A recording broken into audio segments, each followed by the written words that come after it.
everybody. Happy Thursday. Thank you all so much for tuning in to the PHNX Coyotes Podcast. Don't forget to hit that like button, subscribe wherever you get your podcasts, and leave us a 5-star review. I'm Nina here with Craig, Petey, and Sean, and we are joined by a very special guest today, former Arizona Coyotes assistant coach and current Anaheim Ducks assistant coach, Newell Brown. Welcome to the show. Thank you so much for joining us. Thanks for having me. I'm glad to be here. So first of all, I know we talked about it before we went live, but can you just tell everyone where you are right now and what is the temperature outside? Because we are all very jealous here in Arizona. Well, I was in Scottsdale. We have a home in Scottsdale, Arizona. I was there last week and it was scorching. It was 117 degrees, I think, on the day that we left. And so we're moving back into Anaheim, into our new townhouse that we have here. And it's probably about 82 degrees this morning. It's going to get up to 85 or 86. So, we're liking the change, especially moving boxes inside and outside of garages. This is much welcomed. Newell, I don't see you moving boxes right now. I don't see you unpacking. No.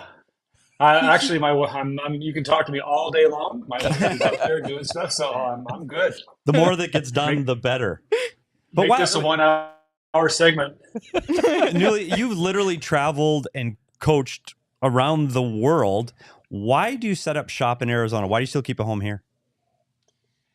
You know, as a coach, it's important to have some people have cottages in the northern parts of Canada. Everybody has like a summer place that they get away to, and for us, it's our own home that we can go to and we feel comfortable there.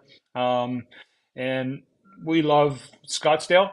It has a lot to offer, and even we get there. We like being there, obviously, in April and May if we can. We'd like not to be there till June, which means we had a good playoff run. But obviously in the summers it gets a little bit heated, but it's a great place to be, great place to live, and we've kept our home there because of that. I know another thing you do in the summertime, and you've done it for the last few years, is you take a trip to Europe. And it's not just for fun. It's also a little bit, I don't want to say work, because I'm not sure if that's the right term either, but you learn. So you go and you work with hockey players all over the world. Tell me what are the reasons that you do that, and what do you gain from it as a coach? Well, it's kind of three-pronged. We've been doing it for 10 years now, and we go from a month to 6 weeks. I have some skills camps. It's called Tempo Hockey. It's all offensive-based camps with junior and pro players. We'll do that for anywhere from 7 to 10 days during the trip. We like to travel. We've been all over the place in Europe. We just love seeing the sites there, the history and architecture and all those types, and the experiences of the cultures. So, we've been to Slovenia, we've been to Prague, Czechoslovakia, we've been to Spain, France, Italy, Switzerland, Austria. Our camps are in Switzerland and Austria, our skills camps. And then at the end of the trip, at the end of July, teams in Europe start having their training camps, like they're starting full go August 1st. So I like to get into, at the end of the trip, I've been to Zug and some other places in Europe. I've been to KHL camps. I love to go in and watch some training camp, watch the drills, exchange some ideas, meet some new coaches. That's really important for me, as a veteran coach now, to stay up on new ideas, bring fresh things to the table, learn new ways of doing things, new terminology, and all those types of things, which hopefully has helped my longevity in the league. Newell, where are you seeing innovation in the game right now? Can you give us some specific instances? You want to talk about power play? There are lots of innovations. Everybody calls the league, it's a copycat league, but I see one of the biggest areas is the offensive side of the puck. Teams are really teaching that part of the game to a greater extent now, and putting together more staples and more of a blueprint, and actually practicing a lot of different things to be creative, because the young players today are so fast, they're so creative, they're starting the game at a higher level than the players used to. There's room for that, and there's a need for that as well to make the game exciting. So I think that's one of the big things. I think the power plays, you can see the power play percentages have gone sky high just over the past few years. I remember One year in Arizona when I was there, I think we finished, I can't remember, it was fourth or sixth, somewhere in that range, and we were like 19%. That doesn't cut much mustard in the league these days. The best power play is 32%. Gee. So the biggest change, yeah, the biggest change there is four forwards, one D. At that time, we had OEL and Yandel playing the point on the PP, and when I went to Vancouver, we still use 2D and a forward, and I'm sorry, three forwards and 2D. And then right after that, things changed. So I'm thinking like 2011, 2012, everybody started using four forwards, 1D. And when you get those skilled forwards on the flanks, the power play becomes so much more dynamic. You have that one more scoring threat. And I mean, I think probably the number of shorthanded goals have gone up as well in the league. But overall, it's been a net gain because of the fact that you're using four forwards now. When you see innovation on the European ice sheet, and I know there's some variance even there with sizes, but how do you make adjustments to account for the different dimensions or maybe even different styles of play? I mean, I talked to European coaches over there, and I mean, they always complain that they don't get to the net enough. They don't produce enough offense. The game isn't as exciting as North America because there's not as much physical contact. So I think for if you're going to coach in Europe with that extra dimension of the ice, wider and longer, that you really will need to bring a North American mindset to it, so that you are creating the offense you needed. Because players will tend to play a little bit more on the perimeter, hold on to the puck longer, and not get the puck into that work zone in front of the net.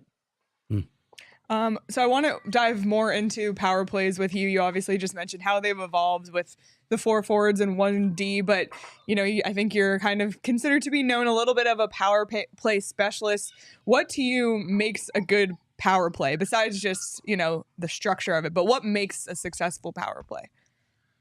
Well, number one is good players. No question about that. Helps. That's the number one criteria. I think collaboration is a big deal. Collaborating with your players on the power play, taking their input, giving your input. I mean, you have to set the structure for them in the template. That's number one. They're looking for that direction, but making sure that they have ownership, that you give them a chance to have ownership in what you're doing and have input. And I think that brings it even to another level when you do have that good quality collaboration.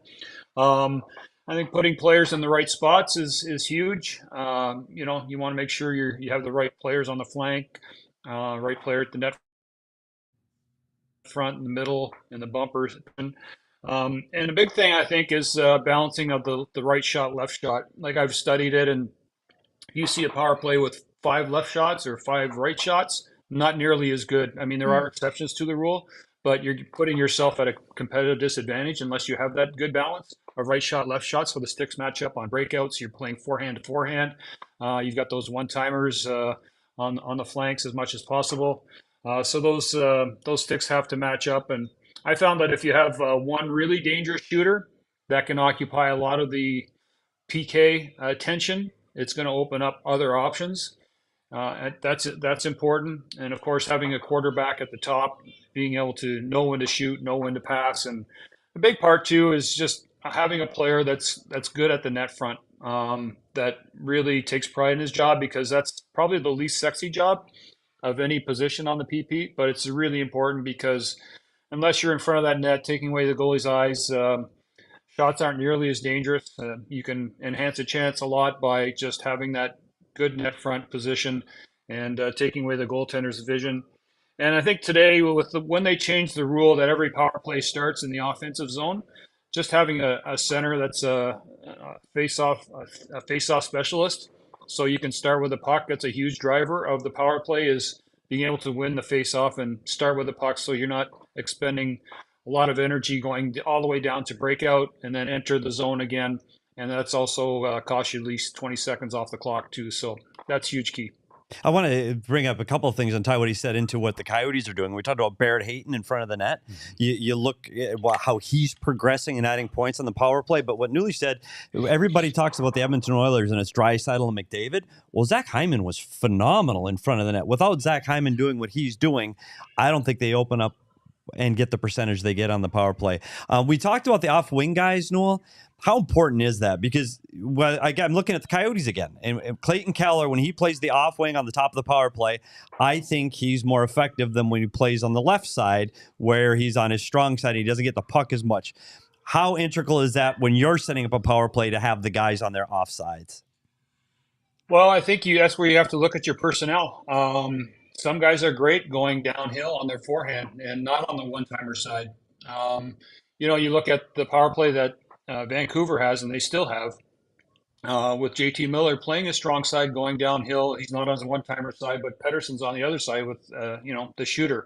He's on the opposite side with Hughes at the top. Bo Horvat was in the middle, and then, they've had Chasons and guys like that in front of the net. But that's one example. And you look at Tampa Bay's power play, they're a pure one-timer set with Stamkos and Kucherov, who can really fire it from anywhere on the flanks. So, that's where you just have to look at your personnel, see where they're the most comfortable, where they're the most effective, and how you want to set up your power play unit, in my estimation. You mentioned before that the Coyotes had a successful power play when you were here. What do you remember about those PP units specifically, and what made them so successful? Again, we had a 2D 3-forward set, and we had Yandel at the top, and OEL was actually playing on a flank. At that time, the D stayed closer to the blue line. You really didn't move your flanker down, but OEL was really good. I just taking a pass, rolling downhill. He had that great wrist shot, snapshot that could score. Donor was great in front of the net. Marty Hansel was great at net front. We had Verbata on a flank. We had Bodker actually going downhill on the strong side, like we were just talking about. And we had Antoine Vermette, who was really good on faceoffs, and Marty Hansel was good on faceoffs. They played on two different units. So, some teams have one unit that stays on for almost the whole power play. And again, that's what you have to consider when you're setting up your groups. Do you have two competing units, or do you have one that can play a minute and 30 effectively? At that time, we had two groups that were competing for playing time, and I think that was beneficial to us in being as successful as we were. Do you see it, like, when he just talks about this stuff, do you like see these plays in your head? Like that's amazing. Like, oh yeah, he was good at going downhill. It's like a little movie going on in your head with all these power plays from everywhere in every league all the time. Must be tough in your head. The question though, is you don't want to be there. Newllie, here's the one. We've talked about this because it drives me nuts, and I'm going to bring it up. One of many things. A lot of things drive me nuts. Let me think. It's going to be the drop pass. It's going to be the drop pass. I hate the damn drop. Every team in the league uses the drop pass. Every penalty kill in the league knows it's coming. They have F1 start to go underneath. Okay, are we ever going to get past the drop pass, or is it just this is here because it works? What is going to happen with the dreaded drop pass? Petey, I think it's here to stay. I'm sorry to tell you, but that's the bad news. The good news is teams are using more than one breakout these days. A lot of teams are you have 3 or 4 different breakouts, and you have tweaks to the drop. The drop really, I think, and I'm not taking credit for this, but I think it's when we were in Vancouver with the Sedins, it was really, really effective for them. We started to toy with it in training camp in 2010, and we just kind of built our whole power play breakout around that because they were so good at it. And I think we were the first team at that time to really bring it into an everyday use from game to game. And so, Petey, I'm sorry, but that's probably the origin. You're talking to the guy that was probably... It's probably your fault, which is I'm not surprised. Yeah. But the other guy, though, the team that I remember the Coyotes played a lot in the playoffs when you saw Detroit, and it was kind of a modified drop pass, but they had one of the best puck handlers in the world. And I think here's my complaint about it. Newell. If you have Connor McDavid coming to get the drop pass, or if you have the Sedins coming to get the drop pass, use it. Not everybody has the guy that can control their speed, know how to use it right, and you have a quarterback that knows when to bail out of it at center ice. You see so many defensemen forcing that pass when the F1 of the kill is blocking his pass. He's got to be able to abort that play. I think there's so much to it that I think you have to have the right personnel to do it the way I'd like to see it. Give McDavid the puck on a drop pass, let him go. He's in. I understand that. But I hope coaches continue to get all of their players on the same page when it comes to the drop pass. Yeah, I agree with you, Petey. I think teams are adjusting now too. They're not just the drop isn't going to two players; it's going to one player back. And I mean, if the PK wants to play in behind that D and he take away the drop instead of having two guys back to receive the drop, you have one guy, and then the D doesn't drop it back. He keeps it. Now you're going 4-on-3 against the remaining three guys at the blue line. So there's all kinds of little tweaks like that going on. And, like Boston has a great speed breakout. I call it a sprint breakout, where they just go back and their first thing they do is they just turn and go. Everybody comes back with tons of speed. It's not five back. It's just get it up the ice as fast as we possibly can, get it inside the offensive blue line. And then they can always go to a drop if they need to. But I think that's important too, is to have, because the drop does take some time. It's not as fast as a sprint breakout. So having those two things that keep the PK on their toes is, they just don't know which one's coming at them, can throw them off guard a little bit and help you be effective at gaining the zone. So one other thing I want to say to our diehards, we're going to, after this show is over, Craig and I did a study on the power play a while ago, and we talked about the drop pass, actually. It was actually back in the Natty Hattie days. I'm going to drop that in the Discord immediately after the show so people know what we're talking about and a little more explanation to the drop pass so you can see it and what and why it works.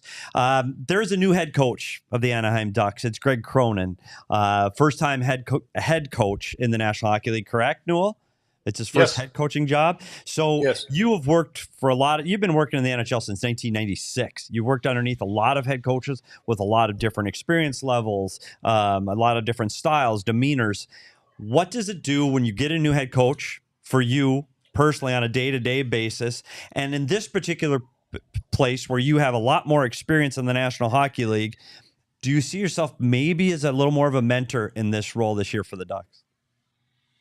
I wouldn't say, I don't know if mentor would be the word, because Greg has had tons of, we were of the same vintage, so we've all both been around the game for a long time. So he's an excellent coach. He has his own style of doing things. I think what I can bring for him, hopefully, is an incumbent coach on the staff who knows the group, can help him decipher through some situations and get to know some personalities better. Bring some new ideas that maybe he hasn't used before. I don't think Greg has spent a whole bunch of time in the Western Conference, so that's a whole different animal too, coming from the East. Travel, time changes, all those types of things are big factors. When to work, when to rest, practice ratio, practice rest. Practice. How long we should practice, those types of things. So.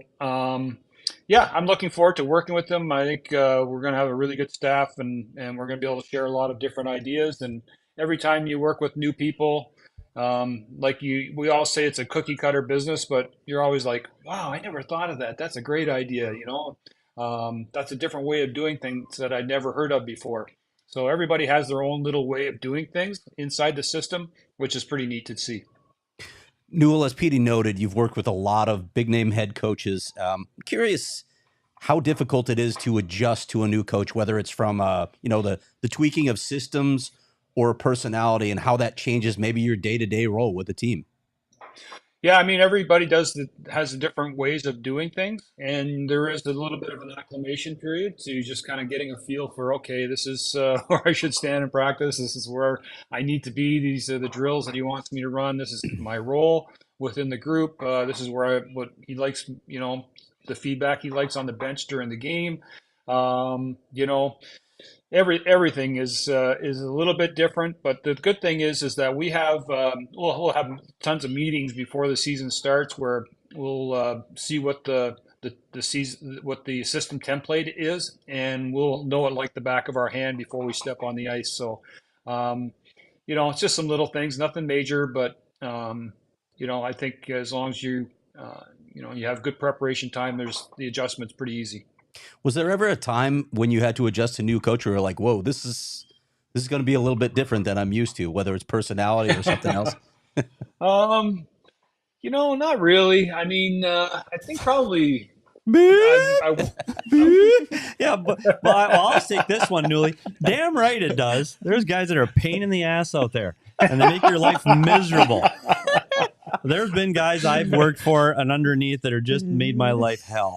Newell, you are not one of those guys, by the way. You were fantastic. He speaks very highly of you. I do. It is a hard list on the assistant coaches, on the PD's assistant coaches list. And Newell, I don't know if he is number one. He said that off the air as well. The best assistant coach, easiest to work with, does a lot of his own work, and he's constantly talking and wanting input and learning, and it's just a good partnership. You felt like you were important, and it was a great collaboration, and I would love to work with them again. Only I will never work for a team again. So now everybody else knows where they stand as well, and we'll make sure we send this clip to every other assistant.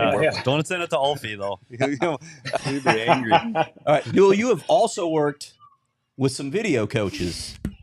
So I want to ask who the best you've ever worked with, and also, was it a relief to finally get away from Steve Peters? Well, you know what? I know how hard it is to get at the top of Petey's list, so I'm going to take that as a huge compliment. Petey, thanks for the kind words. Yeah, buddy. But I also will say that Petey is the most competent video coach there is out there. Did you say competent or confident? Well, I'd say they're close. They're close cousins. But Petey's so knowledgeable. You guys are fortunate to have him in Arizona to be able to break down hockey for the community there, the hockey community, because he just has a wealth of knowledge and he's unbelievably good at what he does. Wow. And he can talk, so I mean, he's in a perfect venue. We know that. Yeah, we have no problem talking. Speaking of this, Newell, I'm going to go in a completely different direction. And I know all of our listeners, they want to hear, this is an Anaheim Duck coach. We do a little talk about the Arizona Coyotes. We have to address the elephant in the room. There was a big dust up towards the end of the season last year between Troy Stecher and Trevor Zegras, and it's carried over. We've had some fisticuffs ensue, and there's some concern, does that carry over? So I'm not going to ask you what was said or what went on, because you literally weren't inside that scrum. That's for those players to decide. But I want you as a coach to tell me, how do you either approach your player in a situation like that? Does that situation dissolve and die down over the summer? Or can we expect some kind of fireworks when Anaheim and Arizona get back together this season? Well, all I can say is this is hockey. These things happen. Emotions get high. Guys say things. I think it was kind of blown out of proportion. I don't think Zegras really said anything that off base. And I know Stetch because I coached him in Vancouver. Unbelievably great kid, just top of the line person. He's the kind of guy you want on your team. He's a huge culture driver for all the good things that you like. I just think and it started the year before too with Jay Beagle incident too. So there's been a couple of things that have happened in the past. I think our coach Dallas Eakins had a memory of that, and quite a few of our team members did, and. The rate of turnover, we have a new coach this year, so that's gone. We have a lot of new players. Arizona has a lot of new players, so I think there might remain a hint of that little confrontation, keep going, smoldering a little bit, but I think it's probably just going to be business as usual when the games start. And, maybe you guys will have a little bit more, maybe they'll pay a little bit more attention to Trevor or something like that. Some of the guys that were involved in that incident, but for the most part, I don't think it's going to be a big point. Yeah, I saw that to that point too. I remember when Pavel Buchnevich and Panarin got thrown around, and oh my gosh, it's going to be a huge fight. Nothing happened. Yeah, Reeves was that's the way nothing happened. So the build up is always more than what really happens. And I agree. We'll probably build it up. Newell, just giving you a heads up. That whole week, we're going to be talking about it here at PHNX. I'm sure you are. Give us something to talk about. But I think you're right. I'm excited to see the matchup because these two teams are similar in that they've got a lot of young talent, a lot of high-end, high-skilled players that are both on their way getting through a rebuild. So I'm actually looking forward to the Duck kind of matchup. We're going to see them in Tucson again, I think. Yep. Is it Ducks in Tucson again? I think it is. I think that's right. Buddy. I don't know who you're Exhibition. playing. I think you're playing like the University of Arizona, their B team, because the Coyotes are gone. No, they'll be back by then. Will they be back? Yeah, they're back. Yeah, they come back. They'll be back. Never mind. Just a couple more before we let you go. Obviously, you coached here for a handful of years. You have a house here. You've spent a ton of time here in Arizona. And there's a lot of stuff that, we deal with as members of the media covering this team. Our fans in our chat now know about just, the perception of hockey in Arizona. But from somebody who's coached here, who's lived here, just what is your view of hockey in Arizona? And do you truly believe that it belongs here and can work here? I believe 100% that Arizona, like that city of Phoenix, is a great place for an NHL hockey team. It just needs everything to line up in the right way for that to occur. And I think there's a reason why Gary Bettman has hung on to the idea of having a franchise there for so long. It's a great market. It's one of the biggest markets in the United States. I think that there's enough that, if they get the arena in the right place, that's the kind of like the last thing that has to happen there for it to be successful. And who knows if and when that's going to happen. But I think it's just one of those places that once everything's done, set up in the right way, it's going to be just a gold mine for hockey. Well, again, good to hear because it's a little job security for us, which is Speaking nice. of hearing, did we just hear a truck backing up with more boxes there? His wife's out there grabbing more boxes. He's like, what is this? Get that all set up. Yeah. Bring them up the stairs. Sorry, I'm busy. Last thing we want to ask you, because it's something we do here to end of a lot of interviews, just giving out some useful information to our listeners. We, meaning the three of us and Sean behind the Mac, we watch a lot of TV, movies, series.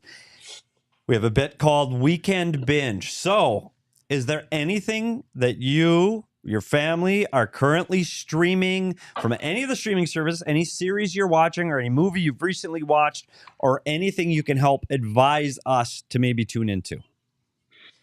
I do have some things that I've been watching. I don't think I'm giving you any headlines here on some of these, but I love Ted Lasso. Yeah, anybody hasn't watched that's that, an Office favorite. Yep. Yeah, especially with all the sports references. That's great. Do you allow wives and girlfriends to come into the locker room before games and during games? Because I always thought that was a little odd. Because I've been around a while, haven't seen that. I did see a mom in the locker room once. Her little boy got cut, and she was worried. I'm so worried about my little boy. Maybe that's just European soccer. I don't know, but yes. Shaking his head. No, our soccer shows on next. They're saying no. They say no. Doesn't happen. I actually just watched a movie the other night with my wife and my daughter. It's called Interstellar. It's an older movie. Yes. Amazing. Wow. It's really good. If you haven't watched it, I found it to be really good. And I like some documentaries. I like the F1 series. Yes. Another popular show. That's really cool. Love Island? Love Island UK? Bachelor? No? Yeah, I know. No. Didn't crack in the Newell Brown top 5. I like the All or Nothing series. I think there's a lot of good stuff there. And I like some of the musical documentaries. Like the Eagle, like there's one really good one on the Eagles, and there's all kinds of those out there. That's a Playfair will always watch on the plane. Jim Playfair always have the music ones, and you and I would be working. I wonder if he's tuned. Well, I'll give you my recommendation, and then we'll let you go. You got to watch for the sports. If you haven't seen Quarterback yet on Netflix, it's the most in-depth, behind-the-scenes coverage I've ever seen, and it really depicts what pro sports is like from the inside. It is the best documentary I've seen, produced by Peyton Manning, and it follows 3 quarterbacks around for the entire season last year. Phenomenal show. Phenomenal. Highly recommend. Awesome. Well, Newell, we can't thank you enough for your time. This has been great. Hopefully we got you off box duty for about 30 minutes here, and we really appreciate your time, and hopefully we'll catch up with you when the Ducks are in town next this season. Sounds great. Thanks for having me on. It was a lot of fun. Thanks, Awesome. Newllie. Thanks. We'll see you in Tucson. Okay, take care. Later. Sounds good. Bye. Bye. Oh, man. Well, thank you again to Anaheim Ducks assistant coach Newell Brown for taking some time to chat with us. We'll talk a little bit more about what he had to say about power plays. It's funny, the drop pass stuff. But before we do, I'm actually throwing it to Petey. Yeah, before we do, I might need a little wink of THC. Wink is a new seltzer with just a wink of THC, and that's why the name is Wink.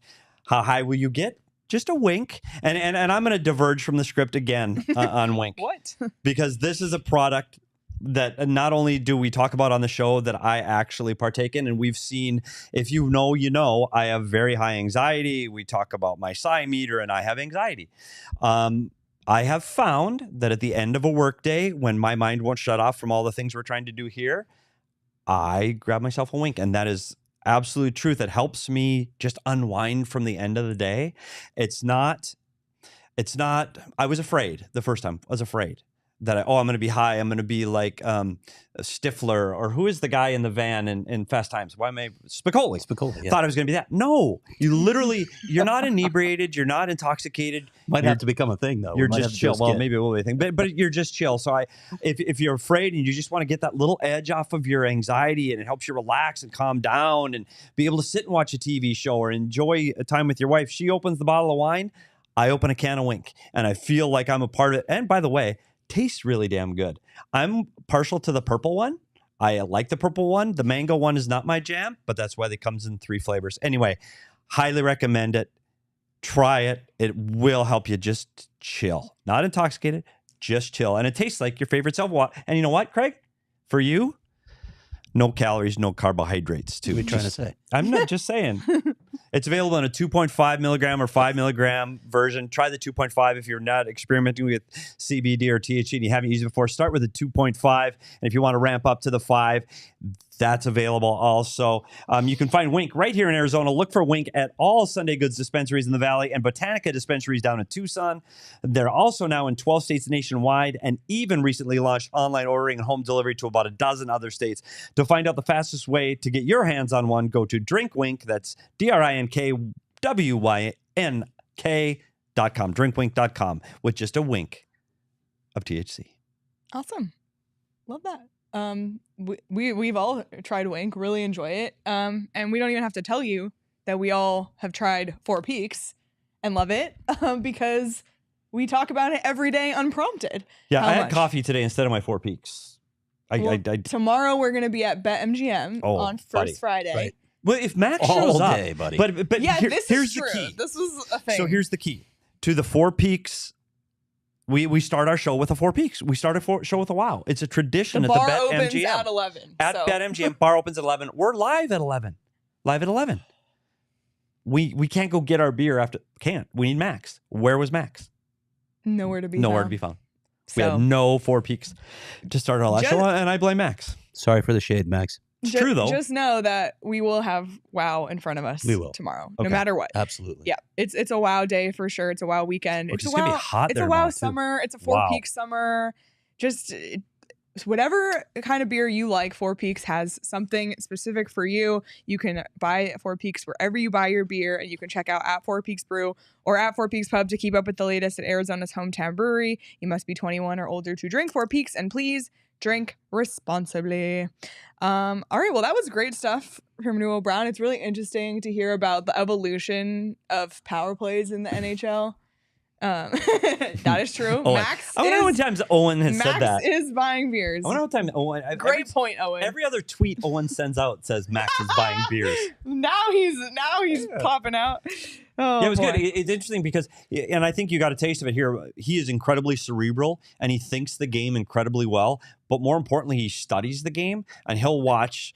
He knows every power play because he watches every power play. When he goes to Europe, it's not a European vacation. It's how can I learn? Is there something different they're doing on the power play that I can incorporate into my stuff? I could have kept him for another half hour. I wanted specifics. I'm always fascinated by innovation in the game. Where are the changes coming from? Are they happening at the college level? Are they happening over Europe? You probably all of those, right? You're incorporating things that you see in different nations, different levels of hockey where innovation takes place.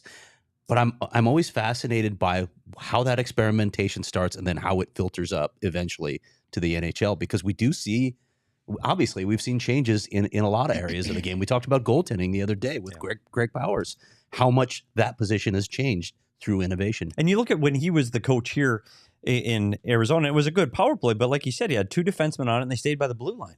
You don't see that anymore, ever. I think it's those 2 power plays back-to-back years were the only times they finished top 10 in the NHL. And they're both his. Wow. And I tell you what, it's because the other thing he said is he studied his personnel. Hey, I'm not going to sit there and say a coach can coach your way onto a great power play, because they can't. They can help you improve, but they're not. You're not going to see a team go from 28th to first because of their coaching. You need to have good players. And he said that. The most important thing is you need to have good players. And you look at Edmonton, we have 5 options. Why is Washington so good on the power play? Well, because Alexander Ovechkin is an unbelievable threat. You have to decide if you cover him. And he mentioned that, right? To the one-timer guy. That's a really valuable weapon. If you cover him, then it's 4-on-3 everywhere else on the ice. And if you don't cover him, he's going to score. Yeah. So I think when you go back through history and look at all the great power plays, you clearly have to have good players. But you can make an average power play better. And I saw that here in Arizona. And you look at the names he mentioned. Other than Ulrich, Larson, and Yandel, look at the players that he was talking about. Marty Hanzal, Antoine Vermette, and even Verbata, who we really like here in the Valley. Verbata is not Draisaitl. No. I mean, he was a shooter. He was an effective shooter. But what they really didn't have, like on those power plays, who's the playmaker, right? Who's the facilitator? They really didn't have that. Right. And yet, there they were. And we said it last year's power play with this team. That first 10, 15 games when they kind of caught fire, it was like, how are they doing this? Like their personnel's it was like okay. Nick Ritchie and Shane Gostisbehere. Yeah. So I do think, and we talked about here with Blaine Forsythe coming in to coach this power play, who's been with Washington for the last 15 years. What will he do that he can incorporate from his knowledge? And I know he doesn't have the same players and the same threats as an Alexander Ovechkin, but can he bring in some things that those players do and tips and nuances to help make the guys like Keller and Hayton a better power play player? We all hope he can, and I guess time will tell. Let me ask you this, and I know it's really early, and we only got a glimpse of what he can do, and I'm not saying he's going to be Alex Ovechkin or Steven Stamkos. Can Dylan Guenther be that kind of player on a power play? I don't know, and here's why. I think Dylan Guenther's power play shot is elite. I think Dylan has a great shot. Mm-hmm. Alexander Ovechkin's shot is otherworldly. Yeah. His shot is he can beat a goalie clean, in position, in front of him from 12 feet. He might be the only guy in the league that can do that. So accurate, so hard. Yes, it's hard. Yeah. It's unbelievably hard. It's intimidating for a goalie to face that one-timer. Guenther's shot is accurate, and it's his release that makes it so dangerous. Because it's kind of like we talk about with Matthews. His change of release point, because the way he moves his hands and his wrist, that's what Dylan Guenther does. He gets it off incredibly quick, changes position to that shot, and he's incredibly accurate. He's not necessarily as powerful. And I think that's what makes Alexander Ovechkin so elite. I think Guenther can be a very good power play player. And you saw with Dylan Strome, his numbers were very good, and he couldn't translate 5-on-5. I think Guenther's going to be an all-around good player. I just think power play is where you're going to see Dylan Guenther be able to maximize his point potential because of the way he's able to shoot so well. Yeah, it's going to be interesting. And another thing that he mentioned that I just found interesting was talking about the left and right shot. And when we were doing our little line piecing together and doing the lines by keeping power play and penalty kill units together, which was something. Oh, we should ask him that. Because I got buried for that. Seriously, could have gone so much longer with him if we dove into the details. I think he would have been down too. Yeah. I don't want to get back to moving, but I just thought it was interesting, thinking about positionally that way. And I think a lot of the times people look at the Coyotes lineup and they're like, that's a lot of left shot players. So it's interesting that plays a role. Yeah, it does. And I think we've talked about it here. And again, I differ sometimes in what the Coyotes coaching staff decides to do. I like Clayton Keller on the right side, on the right top of the circle, because I like his ability to shoot off that one-timer through the seam. I think he's effective there. He played there to start the season when they were doing so well, and then they switched him over to the left-hand side, where Newell Brown said he's effective coming downhill, and downhill means he starts at the top of the circle, and once he receives the puck, he drives towards the net. Keller's really good at that, because what he can do then is if he doesn't have the shot lane, he can distribute the puck down low to Hayton. And we'll go through that more as the season progresses. But it's fun to sit and talk hockey with a guy like Newell Brown. I had the fortunate, he lives not far from me. So we meet at a coffee shop and it's not like, hey, how are things at home? We go and we both bring our computers. Oh, I was going to ask if you brought your whiteboard. No, we should, but we brought our computers. All it in. We bring our computers and we show different clips to each other. Yeah. And I think it's a really good opportunity to learn. He showed me this presentation that he's working on for the Anaheim Ducks, and it just blew me away. It was so well thought out, and things that I just go, whoa, yeah, of course, that makes sense. So I'm going to probably steal some of that, and we'll show it in the diehards sometimes, some of that information. And speaking of diehards, so before we went live on our show, we had Newell on with us a few minutes early, and we asked a diehard question of the day, and he gave an answer. Should we say what the question is, or should we keep it a surprise? Okay. No. Okay. So yes, you have to be a diehard to hear the question. So we're gonna drop the question and his answer just in the Discord. So you have to be a diehard for that exclusive extra piece of content, and just another reason to become a diehard. So stay tuned after the show today for that, and I'll pin it because our diehard chat, our Discord moves at a mile a minute. Yeah, so I'm gonna start pinning some stuff, and then I'll pin that article about the drop pass too. We're gonna pin that as well. That showed up with Craig's years ago. So it's still it's 2 years ago. Where was I working then? You were on your own Substack. Okay, Substack. Okay, so it's only one stop. It's almost been 2 years here. But we'll pin it. We'll pin both of those things for our diehards and our diehards only. Yeah, we're just trying to add as much value to being a diehard as we possibly can. So stay tuned for that. Dan says I would pay for that. Does Dan pay for that? Well, Dan, maybe we'll do something like that, like a coach's conversation, diehard only. Brilliant. In the I mean, Dan, if you just want to buy it for your personal use, and we don't give it to anyone else, I'm sure people can Dan work out is a price coaching for this you. year again. He's coaching little kids this year, and he's been asking for my advice, and I just don't have any. I don't know much. So, no, I'm trying to help Dan out. Oh, man. Just let him have fun. Go have fun.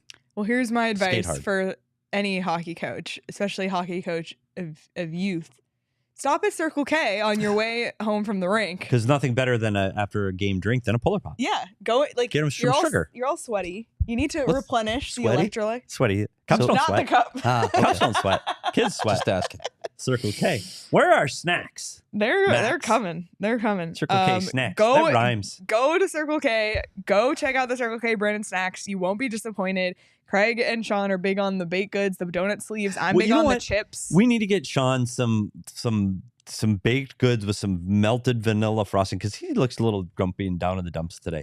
I think that would cheer him a little. Like you warm up in the microwave for just a few seconds, and so that icing just starts to melt and drizzle down the side. Like a honey bun or something? Yes. Yeah. That's what he needs. He needs or a sleeve of just the good old chocolate that melt in your car on the way from.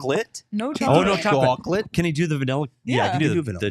Go ahead, Sean. I just love baked goods. Like I could get the worst news possible, and someone could hand me like a honey bun, and I'd be all right. Well, as Owen put in the chat, Max is buying snacks. So, it's on Max. Make sure you're not missing out on all the great stuff. This has been an expensive and hard day for Max. This is what you get when Owen's. It's right off our set today.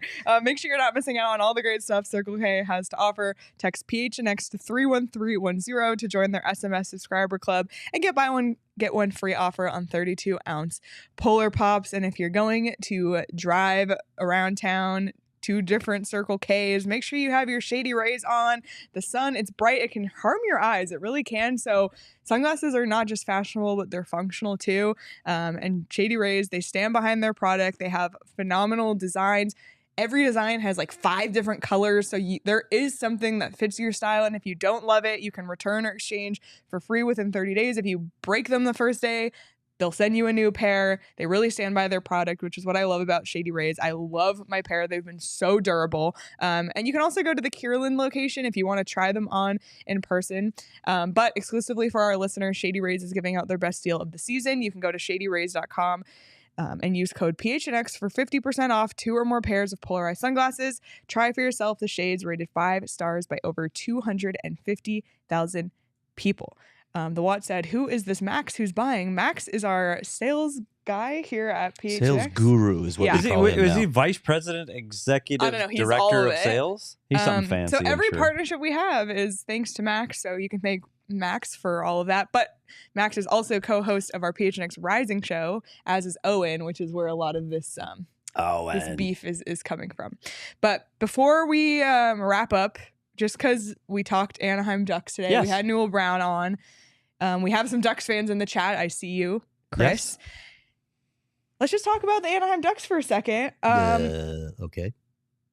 What else would you like to talk about? I think the I don't Anaheim know. Ducks, we talked about what they've done. There's some issues I have with this team. They're one of those teams that's almost in between for me. I like that they made a change at coach. I think it was time to get a different voice there. I love Troy Terry. I think Troy Terry is an amazing Do you hockey love player. him for 7 times 7? Yes, 7 I do. of Scary 7 million Terry. per. I do.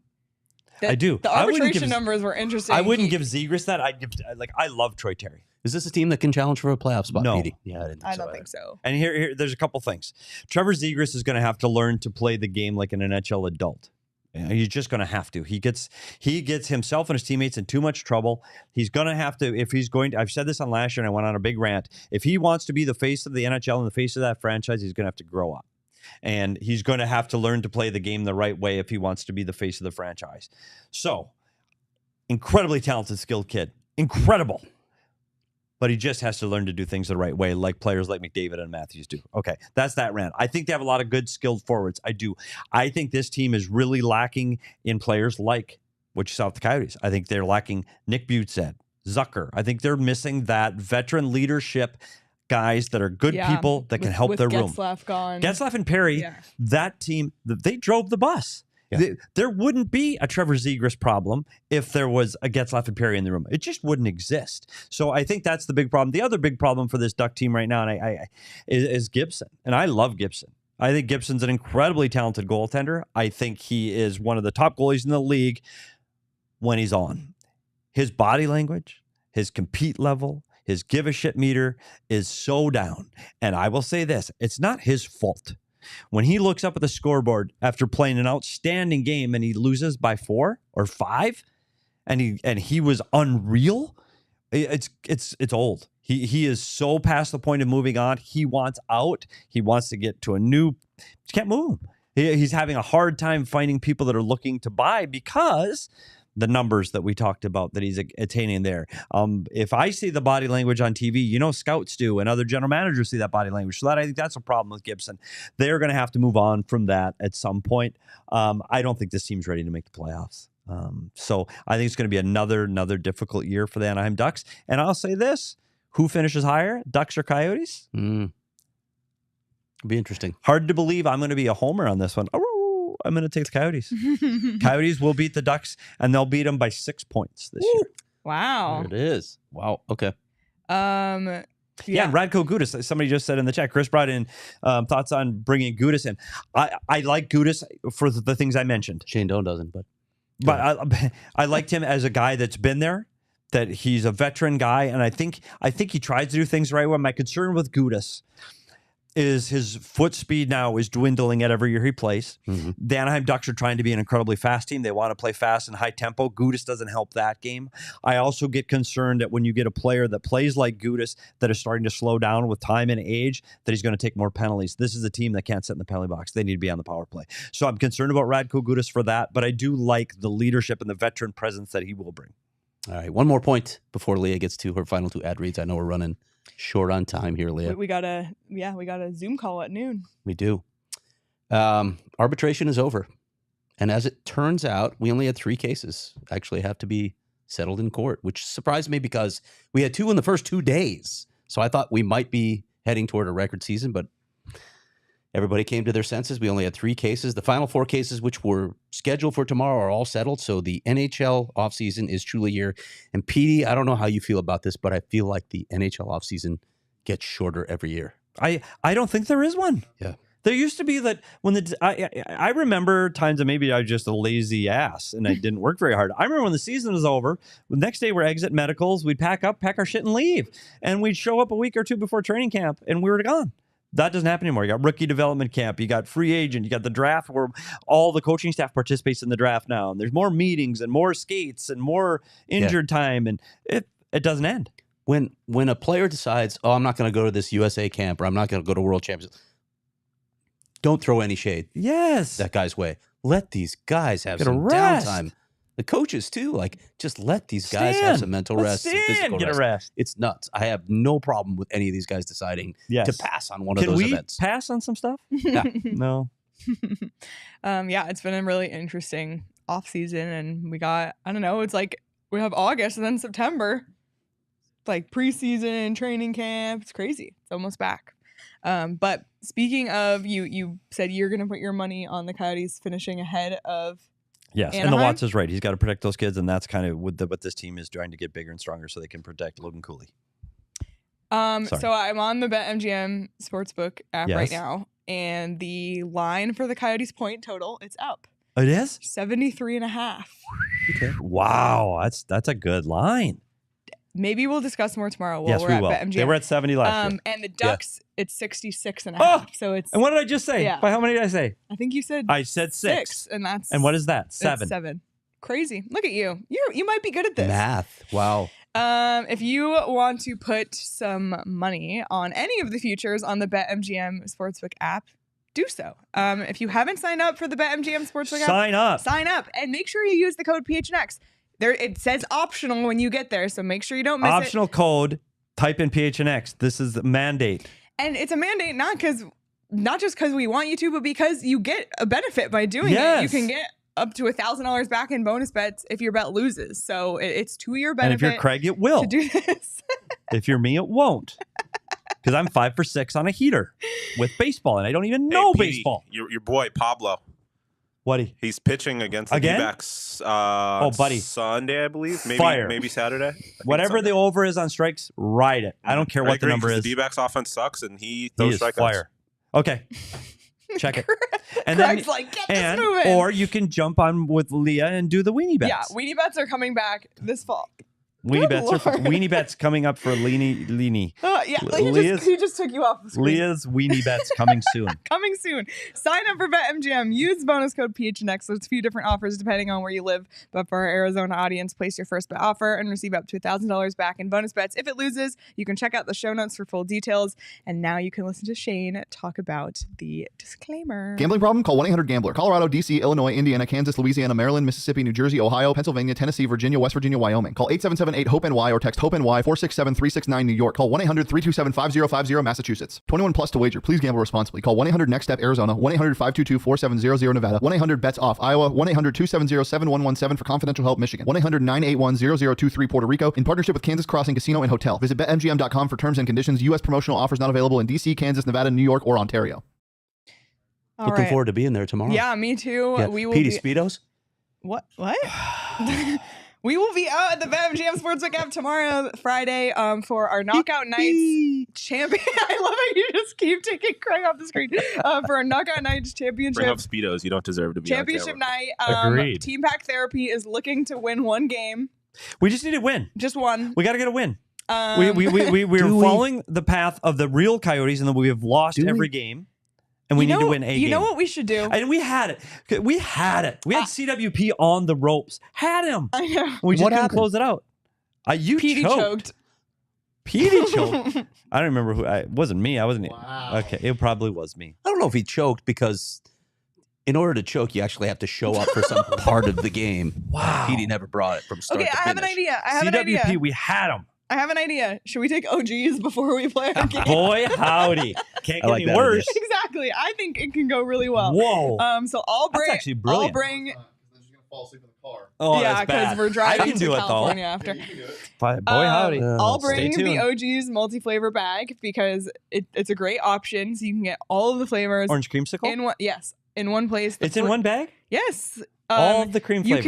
You can get the Sunny Sativa or the Mellow Indica bag. I'm all about that's the what's great Indica about couch. OG's. Indica couch, yeah. Check out OG's. They have I don't amazing need flavors for amazing whatever sativa. you need. Indica, sativa, microdose, sleep, etc. And we highly recommend you check out OG's online at ogsbrands.com and on Instagram at OG's Brands. You can also find their products at your local dispensary. You must be 21 years or older to purchase. All right. We got to get out of here. We got a appreciate meeting. you all for tuning in. Be sure to hit the like button on this video, subscribe, hit the notification bell so you never miss when we go live. Thank you again to Newell Brown for his time. Yeah. Really great insight, great interview. We appreciate it. And we'll be back from BetMGM live at 11 a.m. with a wow in hand. I promise you that. But in the meantime, everybody, you can follow us on Twitter at SPetersHockey, at Leah Merrill, at Craig S. Morgan, at Sean_DePaz. You can follow the show at PHNX_Coyotes. We'll be back live tomorrow at 11 a.m. Enjoy the rest of your Thursday, everybody, and we will see you all tomorrow.